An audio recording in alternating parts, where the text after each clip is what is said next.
Praise the Lord. Hallelujah. പ്രിയപ്പെട്ടവരെ, ഇന്നത്തെ തിരുവചനത്തിലൂടെ നമുക്ക് കാണുവാൻ സാധിക്കും, ഈശോ നമ്മെ ഓരോരുത്തരെയും വിളിക്കുകയാണ് അവിടുത്തെ പ്രവൃത്തികൾ പ്രഘോഷിക്കുവാനായിട്ട്. സങ്കീർത്തനം 118:17 തിരുവചനം പറയുന്നു, ഞാൻ മരിക്കുകയല്ല ജീവിക്കും, ഞാൻ കർത്താവിൻ്റെ പ്രവൃത്തികൾ പ്രഘോഷിക്കുമെന്ന്. അതേ പ്രിയപ്പെട്ടവരെ, എനിക്ക് നിങ്ങൾക്കും പറയുവാൻ സാധിക്കണം, ഞാൻ മരിക്കുകയല്ല, ഞാൻ ജീവിക്കുമെന്ന്. എന്തിനു വേണ്ടി?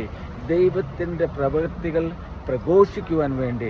ദൈവം എൻ്റെ നിങ്ങളുടെയും ജീവിതത്തിൽ ഇടപെട്ടിരിക്കുന്ന, നമ്മുടെ ജീവിതത്തിൽ നമുക്കായി പ്രവർത്തിച്ചിരിക്കുന്ന ഓരോ പ്രവൃത്തികളും പ്രിയപ്പെട്ടവരെ ഓർക്കുവാൻ നമുക്ക് സാധിക്കണം. അത് പ്രഘോഷിക്കുവാൻ, മറ്റുള്ളവരുടെ മുമ്പിൽ യേശുവിനെ സാക്ഷ്യപ്പെടുത്തുവാൻ എനിക്കും നിങ്ങൾക്കും സാധിക്കണം പ്രിയപ്പെട്ടവരെ.